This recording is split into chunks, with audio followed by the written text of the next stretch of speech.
It's a Democratic showdown in Las Vegas. 5 presidential candidates are meeting on stage tonight in their first debate. Hillary Clinton holds a strong lead in the polls, so she'll be front and center. But her rivals will try to convince voters that she's not the inevitable nominee.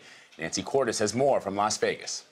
Clinton arrived in Las Vegas last night and headed straight to the Trump International Hotel, joining a labor protest outside.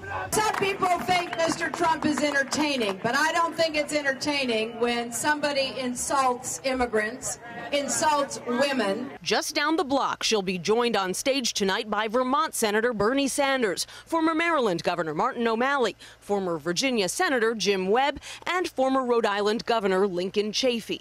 Yeah, they're going to be big disagreements. Appearing via satellite at a New Hampshire event Monday, Sanders called for a reasoned exchange of ideas. Let's treat each other civilly, let's treat each other respectfully, and let's not try to demonize people. In other words, let's not emulate the Republicans. I never attacked him on his look, and believe me, there's plenty of subject matter right there. Carly, listen, you can interrupt everybody else on the stage, you can't interrupt me. Okay? Trump argued Monday no fireworks make for a boring debate. It's going to be hard to watch. Governor O'Malley, who has struggled to break through, has called for more than the 6 debates that are scheduled. This race is really just beginning for the Democratic Party. By this time, 8 years ago, we had 9 debates. 9 on the way to a total of more than 20. Mo Elleithee, a spokesman for Clinton's 2008 White House bid, said she's sure to be asked about her recent breaks with the administration on the new Asian trade deal and the conflict in Syria. It's a legitimate evolution in your policy. Just explain it. People will understand it. But if you try to be too cute by half, people usually see through it. Should be really interesting tonight because we're not expecting the same kind of fireworks that we perhaps saw during the GOP debate. There are not 17 people on the stage. And up until this point, these candidates have not really attacked each other. Right, but there are 3 unknown candidates, so it'll be interesting to see if they come out and try to spark some fireworks. That's right. We're joined now by Time political reporter Zeke Miller. So Bernie Sanders called for civility tonight, but who do you expect to throw out the first zinger? You know, it might come from Bernie Sanders himself. It might come from Hillary Clinton. It might come from Martin O'Malley or the other 2, Lincoln Chafee and Jim Webb, people who are relatively unknown, who really need to use this opportunity to, explain to the American people why they're on that stage. Everyone knows Hillary Clinton. Most Americans know Bernie Sanders.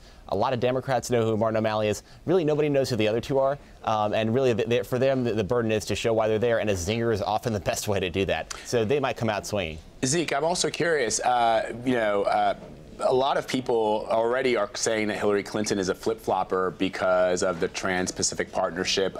Jim Webb is always a strong debater. He delivered, if you recall, the Democratic response a few years ago. So are we expecting people to go after her for that?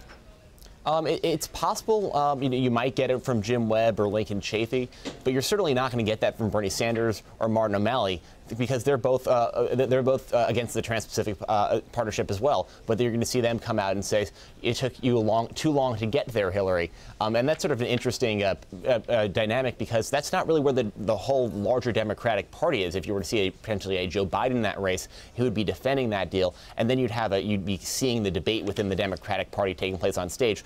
Right now, it's only how fast did you come out against it, and that's not really capturing the full scope of where the Democratic Party is on this on that particular issue for sure. Yeah, I mean, I guess sort of more to my point, I guess is, and that's my bad for not explaining it clearly, but I mean like a guy like Jim Webb or Chafee, Lincoln Chafee, or Martin O'Malley, are they going to go after her because they want to get their names out there? You're right, everybody knows who Bernie Sanders is at this point, and obviously Secretary Clinton, but do they want to get a little heat by going after her for some of those things?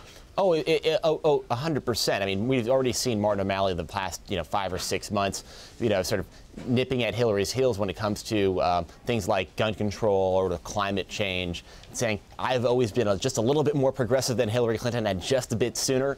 So I think you'll be hearing that a lot from him, from Jim Webb, particularly, where he's actually advocates a number of conservative Democratic positions on a few things. So we might see him try to make that make those arguments on stage. And then Chafee as well. I mean, for them, the burden is, introducing themselves to the American people and then just remind them why are they even on that stage. And so they're going to have to go on offense a little bit to do that.